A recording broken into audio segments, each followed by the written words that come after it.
Welcome into the Sports Objective. Very special weekend coming up. And anytime we can talk to our next guest, we're very happy to have him on, right, Bubba? Absolutely. I'm very appreciative of Dave Nathan coming back to the show, the play-by-play voice of the North Carolina Tar Heels. Big series this weekend between the Pirates and Tar Heels, beginning with 2 games at Clark LeClaire Stadium. Welcome in, Dave. How's it going? Guys, always good to be in touch. This is officially when you know it's baseball season around these parts. Yeah, Dave has put up with me for about, I think, 11 or 12 years now, so the time is flying. But and Raleigh, and now here on the Sports Objective. So I appreciate your friendship and appreciate the visit. And Dave, I want to start off with, I'm really excited. Anytime these two teams get together anywhere, but especially on the baseball diamond, is special. And this year is even more special, I think, because both teams are ranked most polls in the top 15, with ECU 11th and Carolina 12th. Both teams seem to be equal. It's like, to me, a heavyweight fight. Yeah, at this point of the year, I don't think anybody really knows what to expect, but certainly there are expectations for both of these teams to be really good. And why wouldn't you think that, with both of them being in the Super Regionals last year, and with the pedigree that they've got, the coaches that they've got, the players that they've produced. I mean, there's always a lot of excitement around both programs, and to be able to do this year in and year out, it's really good for the area. Kind of gives you a measuring stick of where you think your team might be going into conference play, and you can expect two teams and 2 programs to play the right way when Carolina and ECU get together. And also, Dave, I want to mention that I'm going to pitch it above. It's really nice for both coaches to agree on the 3-game series. One year it's 2 games in Chapel Hill, 1 in Greenville, and this year, this particular case, hopefully 2 in Greenville and 1 in Chapel Hill. That remains to be seen. We're recording this on Wednesday afternoon, so we're not sure quite about the weather. And Dave, that might be a question I have. Do you know in the contract if hypothetically it's supposed to rain in Greenville on Saturday? I don't know how much that'll play a factor, but would that be 2 games on Sunday? I don't want to be premature, but would that be a doubleheader with you guys at Chapel Hill if that happens?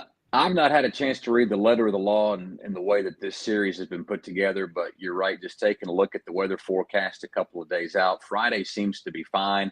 Saturday is going to be the bugaboo, and then Sunday we're supposed to be back in Chapel Hill for the 3rd game. So hopefully we can get them all in somewhere, someplace, sometime. But I'll do some digging on that between now and Friday, and I'll let you know what I can uncover. Okay. So, Dave, obviously the Tar Heels opening weekend took 2 out of 3 from the Seton Hall Pirates. And in game 1, it was a nip and tuck ball game throughout, and Seton Hall was able to win 10-8. But then the Tar Heels bounced back, took the final 2 games of that series, and then won yesterday in a decisive way, 14-2, I believe it was, over the Radford Highlanders. And so obviously in those last 3 games, the opposition has not scored more than 2 runs in any of those.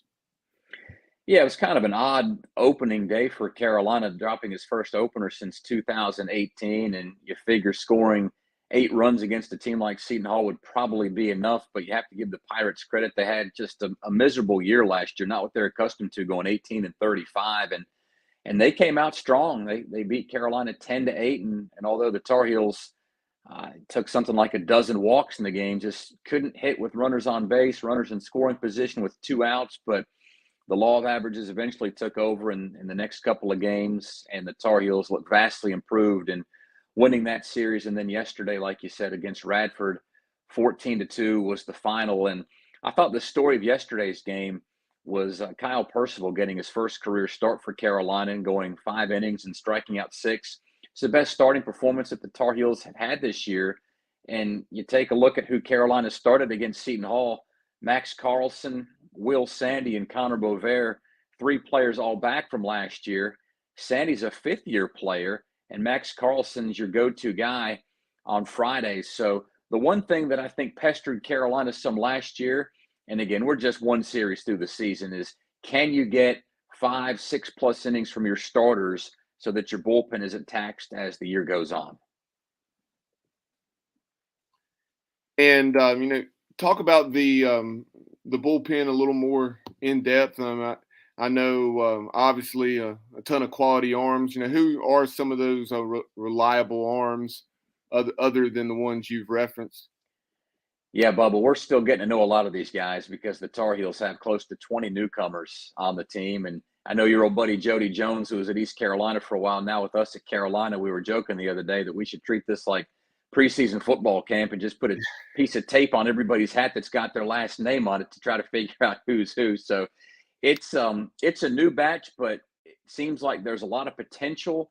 And two of the players that our pitching coach Bryant Gaines and our head coach Scott Forbes have targeted to be potential closers are Matthew Mateus and Dalton Pence. Again, not a lot of experience at Carolina, but they've got big arms.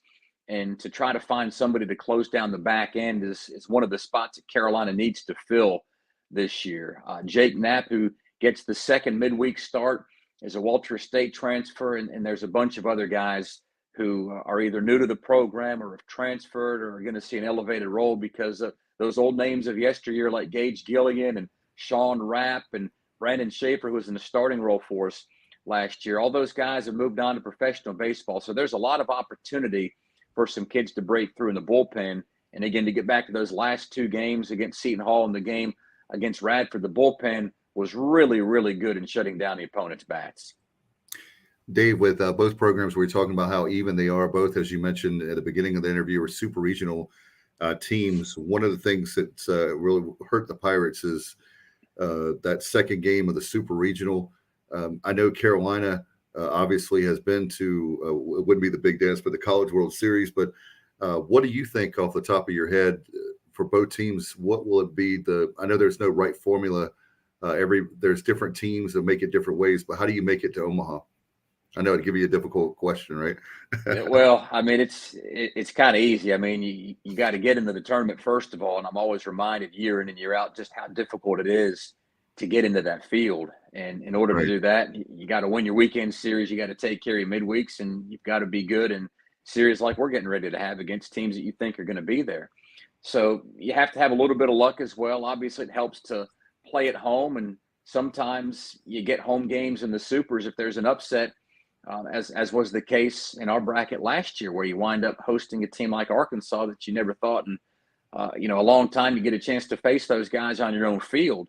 And you credit Arkansas for winning those two games and getting into the College World Series last year. So take care of your business, hope that you get a little bit of luck, and maybe you get some home games in the postseason.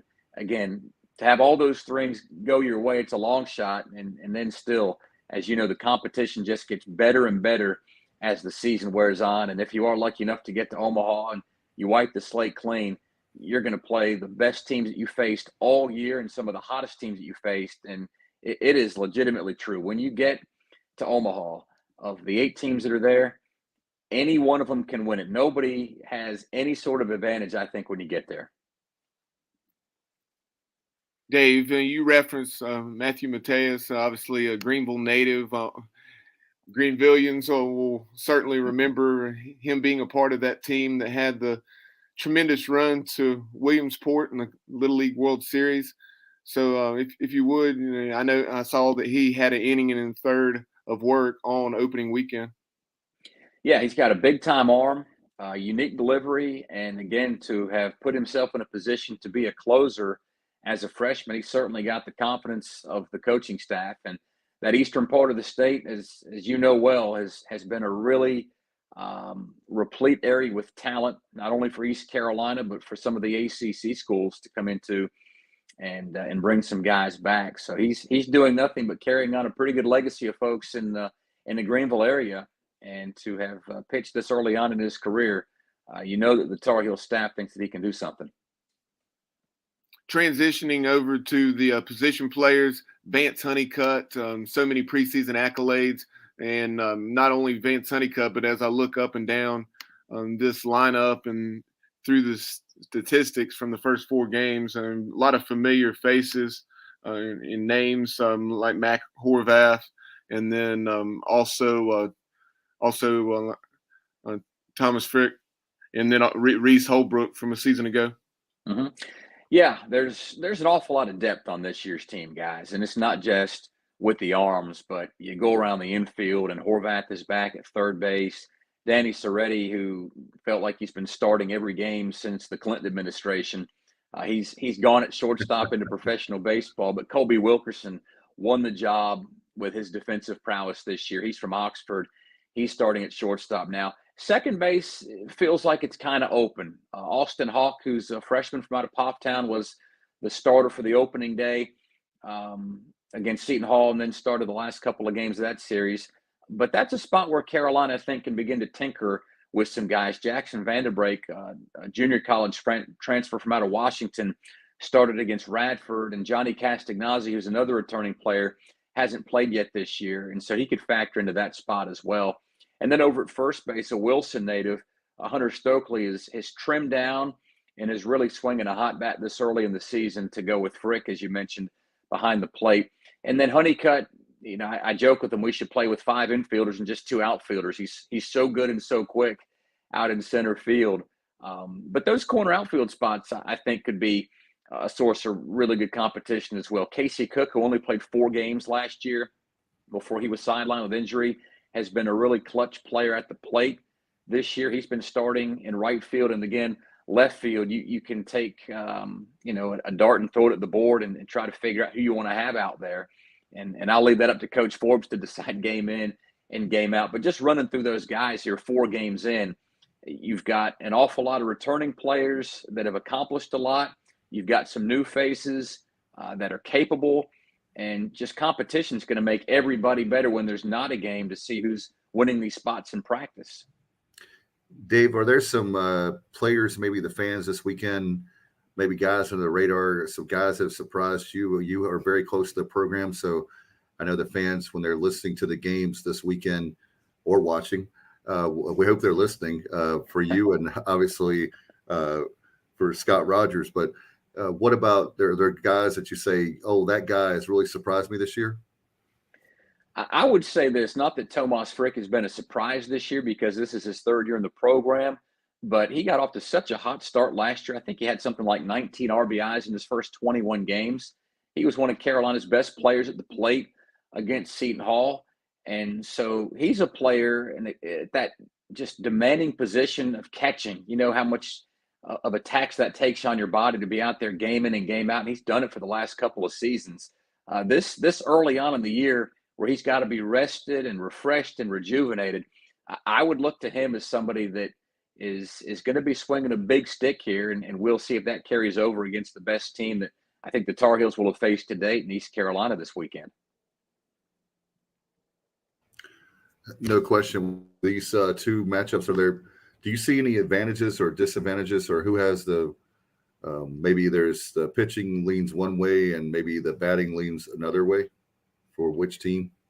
Well, I know East Carolina is going to have an advantage playing at home, whether it's the first game or the first 2 games, if Mother Nature permits us to play on Saturday. Because when you go to Greenville, you're going to face 4,000-5,000 plus fans that are into college baseball as much as any place that you'll visit. And to be doing it this early in the season, it'll be Carolina's first road trip. For whatever reason, it's in any sport, especially in the college game, where there's just so much passion behind the fans. It's tough to go on the road, and we saw it last year where I think East Carolina shut out Carolina in just a frigid game in Greenville. It's tough to play. So I don't know matchup-wise who's going to be favored to do what just yet, and we'll find that out as the season wears on. Unfortunately, we get this one out of the way pretty early, but I got a pretty good suspicion that if you're playing at home, you'll have the upper hand. Yeah, Dave, we actually had this is a nugget you can use for last weekend's series. We had 13,643 for the weekend, 3rd best ever at East Carolina at Clark LeClaire. Yeah, I mean, that's great. And just to put that in perspective, the Tar Heels had a little better than 8,000 for their first series against Seton Hall, which was as good of an opening series attendance for Carolina in about the last 20 years. So wow. You put 5 figures in the seats for 3 games, I don't care where you are. There's people that have some real interest, and there's a program that's giving back to its fans. So as you take a look at Scott Forbes Ball Club, I know on the pitching side of things, you referenced a lot of arms, but positionally, you see a guy in the past, a guy like a Vance Honeycutt explode onto the scene. Are there a freshman or 2 this year who you really expect to see that kind of output from?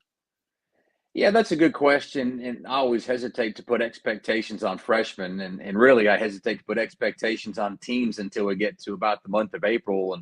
Case in point, the Tar Heels were picked to finish fifth in their own division last year, and they wound up winning the ACC championship in Charlotte. So you just never know which way these things are going to go. But clearly, if a guy like Austin Hawk is getting the opening day start at second base, he's done some things in the offseason and in the preseason to merit that for Carolina. And I think that'd probably be about the only true freshman, at least in the field, that you take a look at and say he's somebody that can help you right away. There's the junior college transfer I mentioned, and Jackson Vanderbrake, who hit a home run in Game 3 against Seton Hall and was rewarded with the start on Tuesday against Radford. So those would be the new faces that I think the coaches have expectations for all these kids, and you got to win it when nobody else is watching. But in terms of what they do in the games, guys, I hate to buck the question here, but I just try to take a step back and wait for all this stuff to unfold before I make any hard and fast judgments on anybody I've not seen play. Well, Dave, as far as the ACC early on, is there, besides Carolina, I know there's always good, Duke up the road with Coach Pollard does a great job. Amen. I know Wake Forest is supposed to be pretty good. So Tobacco Road sounds like it's going to be really good, which is great for a kid from Durham. But what about the rest of the ACC from what you've seen so far? Or is there other teams that stand out? Yeah, I think Virginia's baseball team might outscore its basketball team here before the end of the month. Cavaliers, they look the part of a team that could be there in Omaha, and that's a credit to what Coach O'Connor has done since he got there. I mean, Virginia was getting ready to end the baseball program before he showed up, and all of a sudden they're competing for the ACC title every year. They've got a College World Series, and they don't show any signs of slowing down. So Virginia looks the part. Whatever preseason rankings are worth around this area, Wake Forest seems to get the most amount of respect, and Coach Walter's done a fantastic job at Wake Forest. I mean, these are tough places to figure out when you've got 11.7 scholarships and tuition is upwards of $50,000, maybe $60,000 at some of these places. And I think Coach Pollard's in the same boat over at Duke. These coaches have found a way to get the right kids on their campus that can stick around, can win games, that can be together, and either foot some of the financial burden or have it taken care of in some other way. And it's a hard job.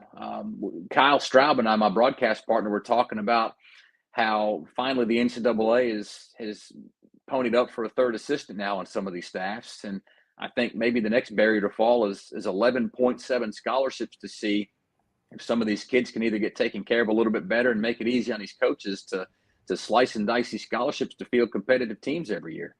I'm glad you brought that up. I'm sorry, Bubba. I was just going to follow up that real fast. Dave, you've been around the sport a long time, and I know Bubba and I love college baseball too, and almost 5 years worth of following it media-wise. But isn't it time when the sport has grown so much? It's so cool now to see so many games on ESPN, and thank God for ESPN Plus. I don't mind paying that bill every month. But when you see 11.7, it just feels very antiquated, just like the thank God we're going to have another coach at East Carolina that we can finally pay and not be in trouble for or whatever.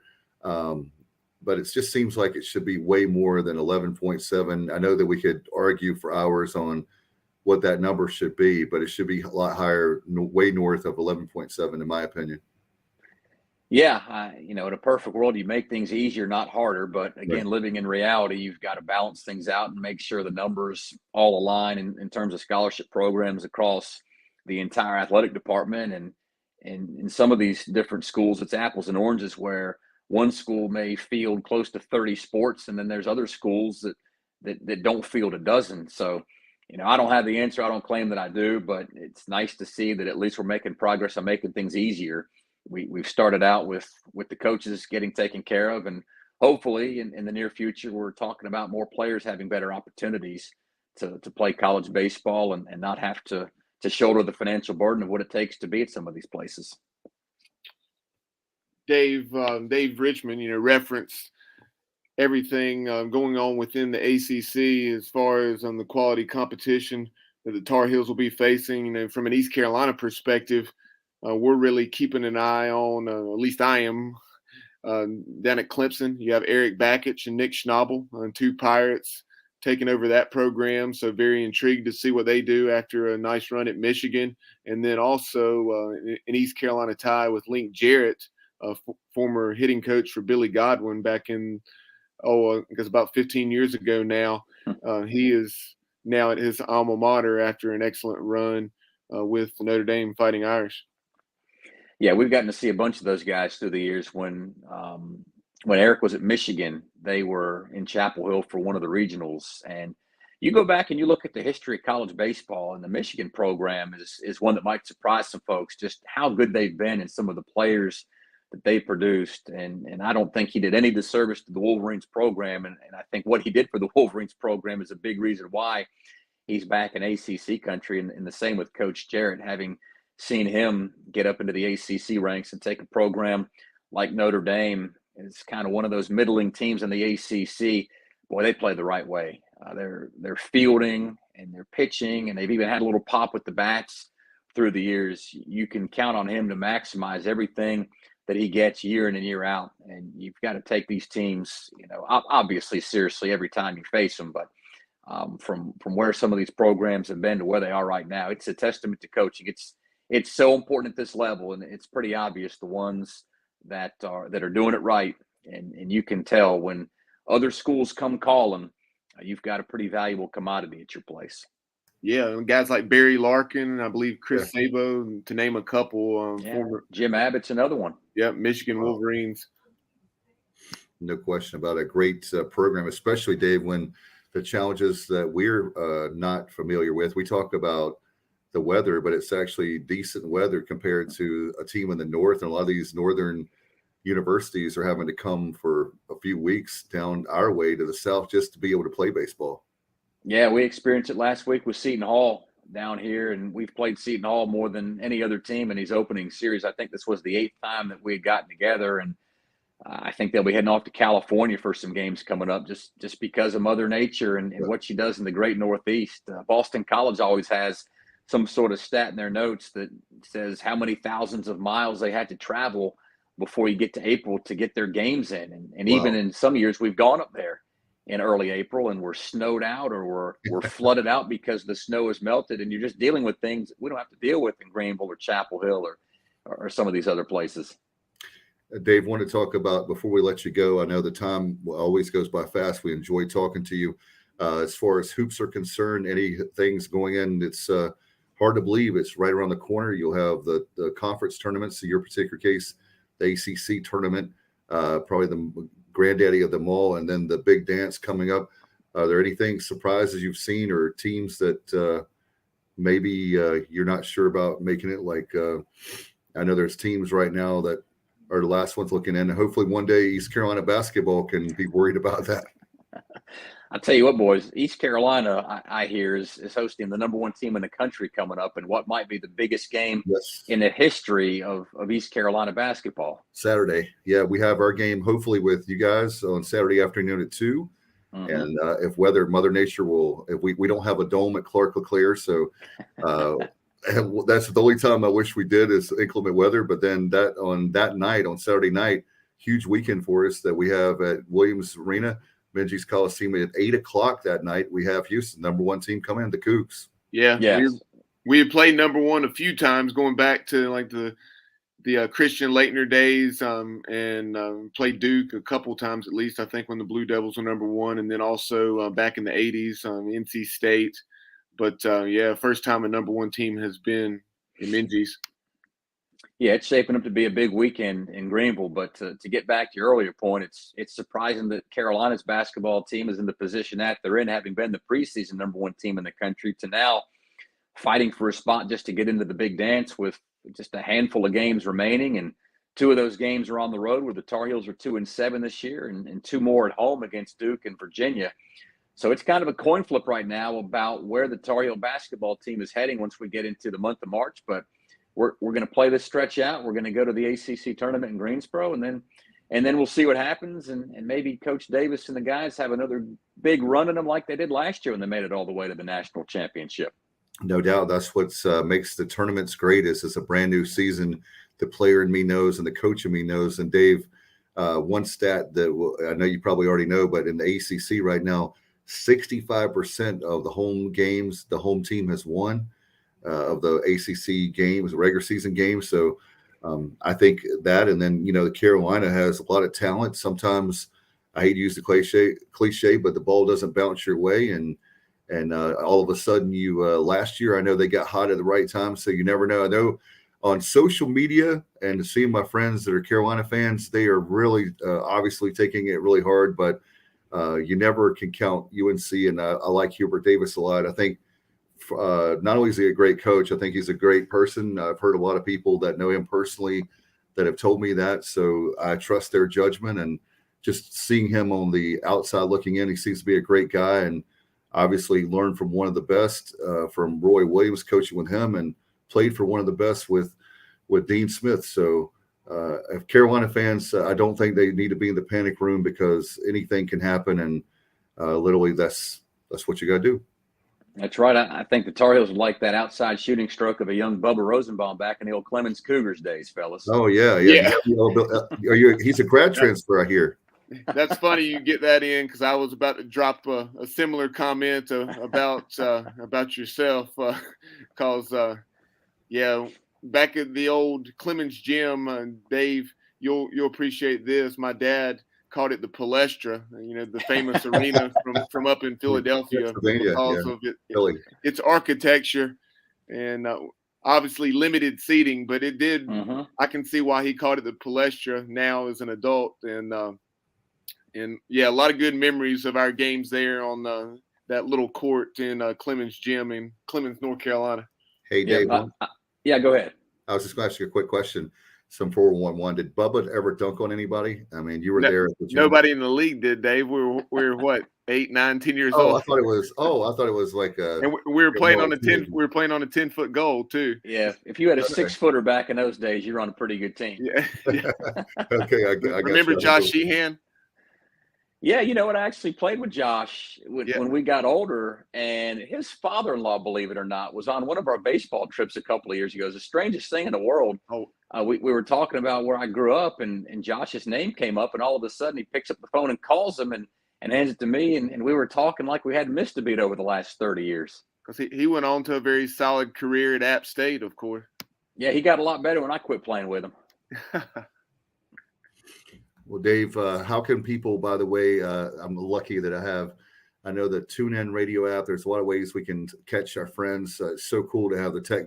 One good thing about technology is that for SiriusXM, or certainly with TuneIn radio app, and I know you guys have the Varsity app, right, where people can hear you? We sure do. GoHeels.com is another place where folks can catch up with us, and the home games on the ACC Network Extra early on here in the season. So we'll be swapping television partners throughout this weekend, and back and forth on the radio, on the internet, just a lot of different ways to get Carolina baseball. Dave, looking at the time, it's going by extremely fast when we're having fun. That's the way life goes, right? Thank you so much, and hopefully we can see you this weekend in Greenville if the weather holds out, my friend. Well, guys, let's make a plan to catch up. And just one last thing here, I'd be making a huge mistake if I didn't acknowledge the loss of Jeff Charles recently in Greenville. I didn't know him as well as a lot of other folks did, but I can tell you he was a consummate pro and a gentleman, and always willing to help out if you ever had a question. And I've always thought one of the best things anybody could say about a broadcaster is that he belonged to your school. And I know the joy that Jeff brought East Carolina fans for the last 3 decades is something that I hope gives folks some comfort in what's been a really trying year. It was amazing the comeback that the Pirates had against Cincinnati in the game after East Carolina got back from Tulane, and just a huge loss in the Greenville community, a huge loss in the broadcasting community. And I can tell you, he's one of the best, and it's just it's so nice that we were able to share time with Jeff and the many talents that he brought to the broadcast booth. Thank you, Dave. It's such a classy thing to say, and of course you're a class act. So he was amazing, and the fact that he stayed with us 35 years, half his life, he was 70, he would have been 71 in May. So half his life he gave to us, and I know they're working with the family on the way they can honor him to keep his legacy going. And I know there'll be another voice, but it's going to be hard to replace a legend like him. I don't think you replace legends. Legends never die. And it'll be hard to get used to the next voice, whoever that is. And I know they'll be very talented, but we were very blessed to have him as long as we did. Thank you so much for saying that. And I look forward to hearing the broadcast. And, we're always here for you if you need us. We appreciate you very much. Guys, my pleasure. Let's have a fun weekend of baseball. All right. Thank you very much, Dave. Appreciate Dave very much, Bubba, for all he does for the Tar Heel Sports Network. And man, he's so good with hosting shows and does a lot for them. Appreciate him very much. And he's always very generous and kind whenever we reach out to him. He's been good to us for the last 4 or 5 years. No doubt. And like you mentioned there at the end of the conversation, a lot of excellent memories of playing youth sports, specifically in basketball, with Dave, going back to our days growing up in the Clemens, Louisville area there, just 5-10 minutes west of Winston-Salem. The Clemens Cougars League that he mentioned, it was later on tied in with the YMCA, but just your typical community basketball league, and a lot of excellent memories of those days. It's hard to believe that was 30 plus years ago now. Wow, I misunderstood. I thought you guys played together as like a rec league in the teenagers. So no, yeah, well, I guess it started probably 7 to 8, and then went up through middle school, or close to about the time you went to middle school, the end of elementary. No doubt, and we appreciate him. He's like I said, I've known him for a long time, and always been good to me. When my previous gig in Raleigh at Curtis Media Group, when I was working there at 680 WPTF, he was always good to me there. And over the last decade plus, about 12 years, I think now, hard to believe. And before we go, I want to remind our fans of PGXgloves.com. I want to talk about that promo code ECU, 25% off all products. And also want to give a shout out to, in fact, there it is on the screen for those listening or watching, PGXgloves.com. They have custom baseball gloves, batting gloves, football gloves. They've got a cool swag and apparel, a lot of great hats that you can wear as well. You see the logo on the screen. That's what's on the hat. It's really cool. All for the promo code ECU for 25% off. And let's not forget about Next Level Training Center too. And it's nextleveltc.com, nextleveltc.com. Give them a call at 252-756-NEXT, 252-756-NEXT. Appreciate Trent and Gaynell Brett, their support of the program. And Bubba, before we go, I know that Pirates are, anytime you play Campbell, it can go, it's like a coin flip, isn't it, my friend? Yeah, tough loss last night down in Bowie's Creek. Honestly, the Pirates didn't play their best baseball, and if you'd have told me some of the things that happened in that game, then I would not have thought we would have had a chance to win in extra innings like we did. And when we did have some opportunities, got a runner to third base. I guess it was there in the top of the 10th. Luke Nowak stole third. I think he stole second and third, honestly. And then, and then there was only one out, but unable to get the clutch hit.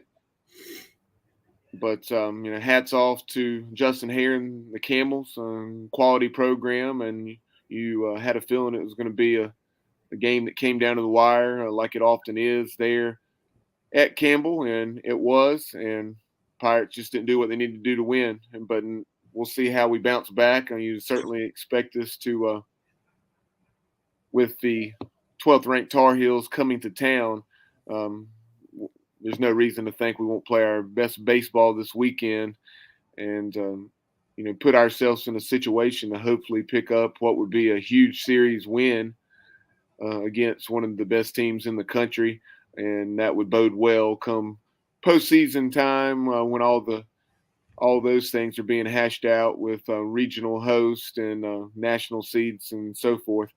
But also want to mention Mike Schwartz and the basketball Pirates. They were victorious last night out at the Reynolds Center in Tulsa. I think it was 62-60.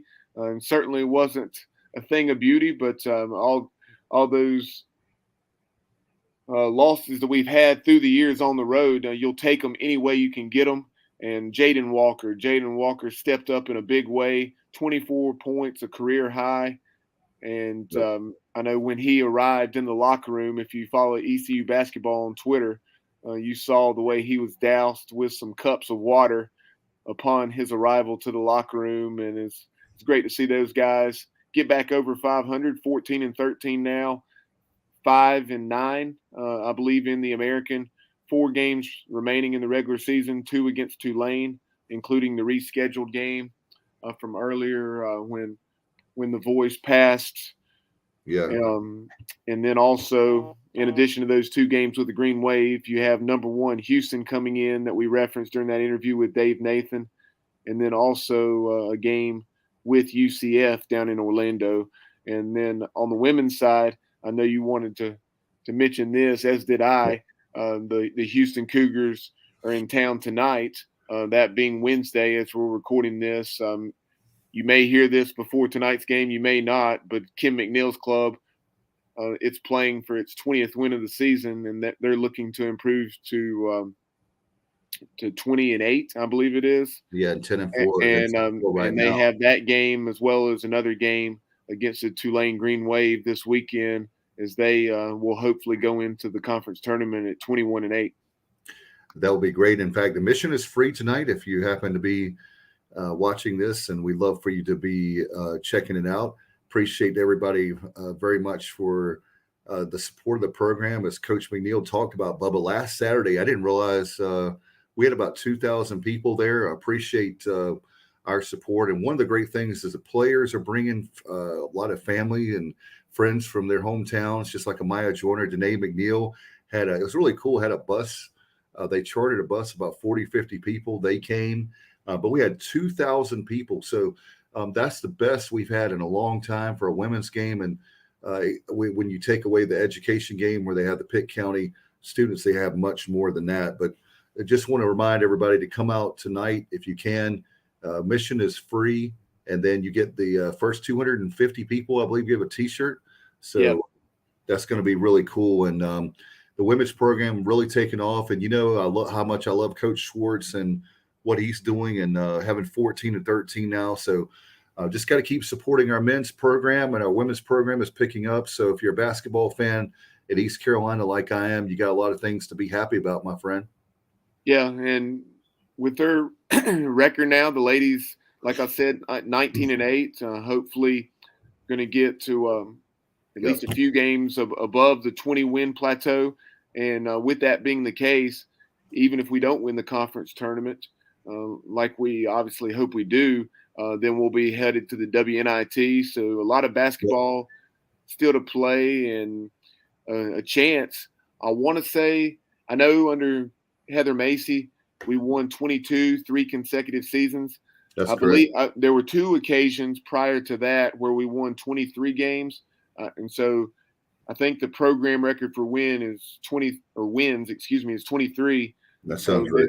This team still has a chance to set a new program record with 24 wins.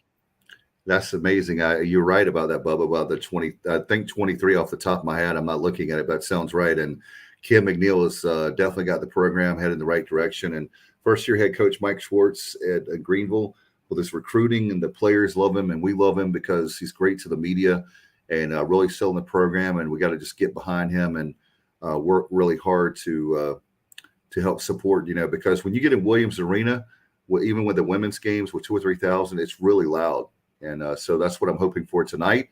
And good luck to the Lady Pirates. Really proud of Coach McNeil. We'll try to get her on if we can, Bubba. We're trying to work out her schedule and our schedule. I know that sometimes it's like herding cats because we have day jobs and we're dads and have families and all that. So with homework and giving our kids a bath and practice, it can be challenging. But we look forward to having Coach McNeil on very soon. Yeah, we reached out to ECU Media Relations, and with the crazy schedule with the game today, we were attempting to record an interview with her on Tuesday, but just too busy of a schedule to accommodate. But I know hopefully maybe between the conference tournament and postseason play, but if nothing else, following the season, we'll have Coach McNeil on to recap the season, if it is in fact following the conclusion of the 23 campaign. So look forward to hearing what she has to say. It's what's been a historically good year for ECU women's basketball. And the good news for both men's and women's basketball, it's only going to get better, and I can't wait to look forward to that.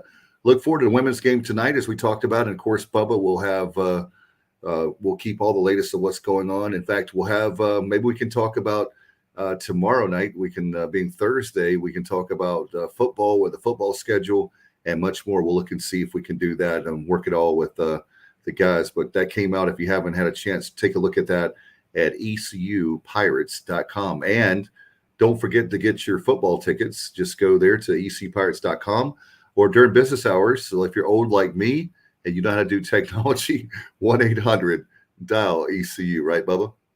Yep, 1-800-ECU or ECUPirates.com to get those 2023 ECU football season tickets. And stay tuned here in the next day or two. We will have a video promoting those season tickets on our YouTube channel, and be sure to subscribe to YouTube or on YouTube to the Sports Objective if you've not already done so.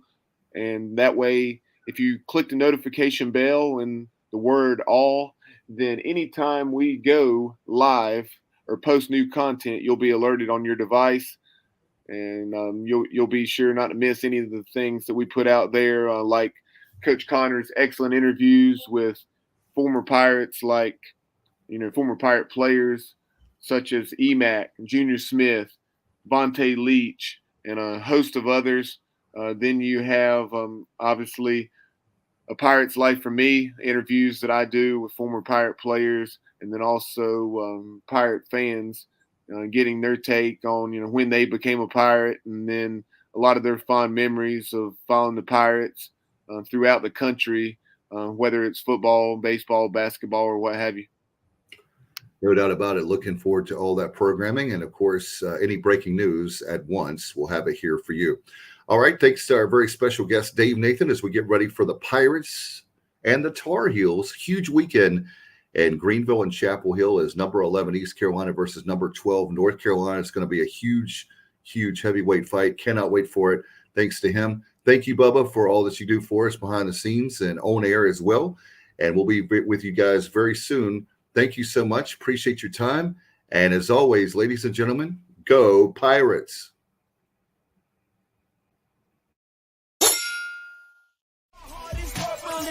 I'm a pirate down in my soul, and I don't back down, not at all. Find out when the cannons explode, from the sidelines down to the post. Put it down like not even close, all out to the last whistle blow. For the flag with the soul and crossbones. Everybody stand up, get your hands up, let a team know that we got they back. This is our house, this is our town, our time, everyone not copy that. Everybody in the stands go bananas, scream loud, but they don't hold back. Every foot, every yard, every first down, every touchdown with the cannons